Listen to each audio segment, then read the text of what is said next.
Hello, I'm High Heel Knight. Welcome to my channel. This is my Moonfall pitch meeting reaction. 3, 2, 1. So, you have a movie for me? Yes, sir, I do. It's gonna be called Moonfall, and you know the moon? Yeah, it's gonna fall. Oh, we putting spoilers right in the title? That's wild. Yeah. So at the beginning of this movie, these astronauts, Brian and Jacinda, are up in space, right? And they get attacked by this weird nanobot swarm thing, and it kills their friend. A very rude swarm. Yeah, but Brian's the only one who saw it, so he gets blamed for everything and fired, and then 10 years go by. Jeez. And so then we're gonna meet this conspiracy theorist guy, Casey.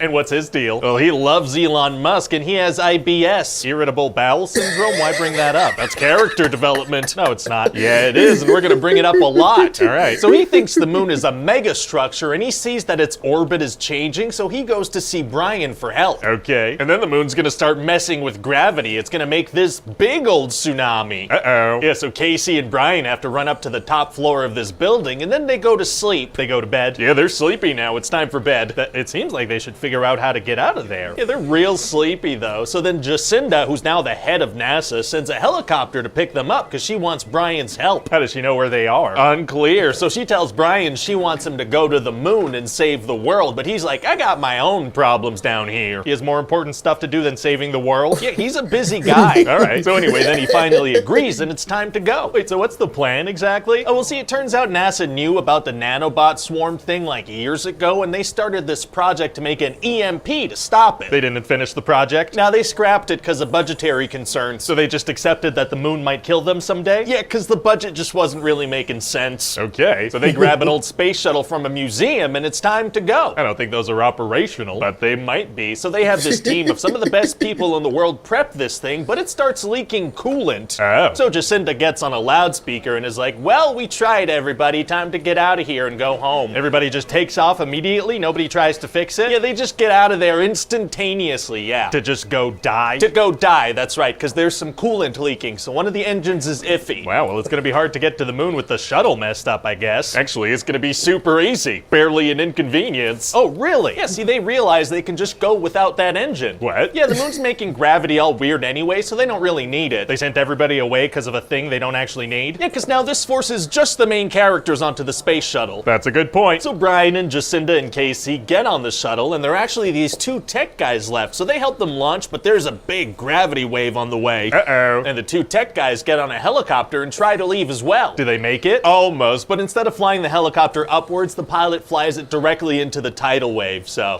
See, that was their mistake. Yeah, that's not how they should have played it. They should have gone upwards. Yeah. So anyway, while the main characters are flying up to the moon, their kids are gonna be outrunning stuff on Earth. What kind of stuff? Well, see, they watch that huge gravity wave unfold up until the moment it's at their feet, so they gotta run away from that now. Makes sense. And then throughout the movie, the moon's just gonna kind of play peekaboo with them and cause chaos every time. Oh, peekaboo moons are tight. Yeah, so whenever it shows up, it does something crazy, like it messes with gravity, it takes away all the oxygen for a bit. Jeez. There are also chunks of the moon just smashing into all the mountains around them. Wow, they must be freaking out. Not really, no. They just kind of watch the explosions and go, well, we should keep walking. Very calm and collected. But later some bad guys are gonna chase them because they want their oxygen tanks. Oh, so what do they do? Well, they switch their brand new Lexus from eco mode to sport mode, and that gives them just the edge they need. Oh yeah, Lexus would give us some money to include that. Yeah. So what happens with the moon mission? Well, they get up there and that freaking swarm thing comes after them because they realize it'll attack if there are electronics and organic life around, aka humans. So what do they do? Well, Brian smashes the little electronic detonator for the EMP, so now there's just organic life, so it stops attacking. Well, it's gonna be hard to complete the mission with the detonator smashed. Actually, it's gonna be super easy, barely an inconvenience. Oh, really? Yeah, because later it'll work. Oh, they fixed it after smashing it? No, it's just gonna work again. Okay, well, great. So then they go inside the moon, which as it turns out is a megastructure, and the moon gives Brian this big exposition dump into his brain. What kind of dump are we talking about? I want to know more about this dump. Well, it turns out the moon was built billions of years ago by ancient humans around a dwarf star as an ark to repopulate humanity, because they had this AI tech that went crazy, and now the AI swarm is trying to destroy the power source and therefore all humans.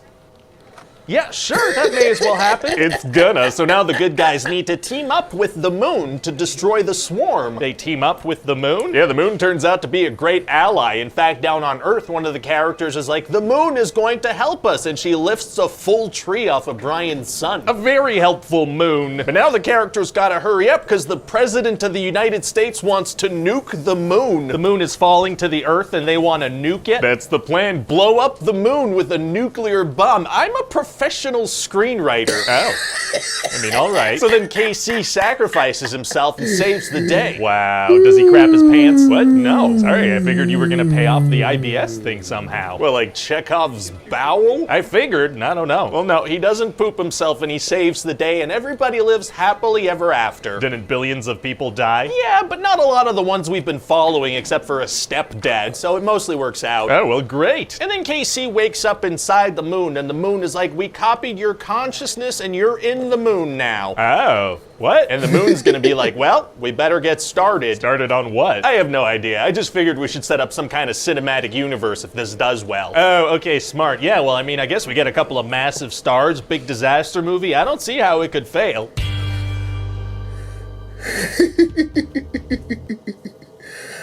Oh, that is a mess of a movie, but worth seeing to see this. That was my reaction. I hope you enjoyed it. Like button, subscribe, comment, share. You know what to do. I am High Heel Knight. Thank you very much for watching. And remember, find inspiration everywhere.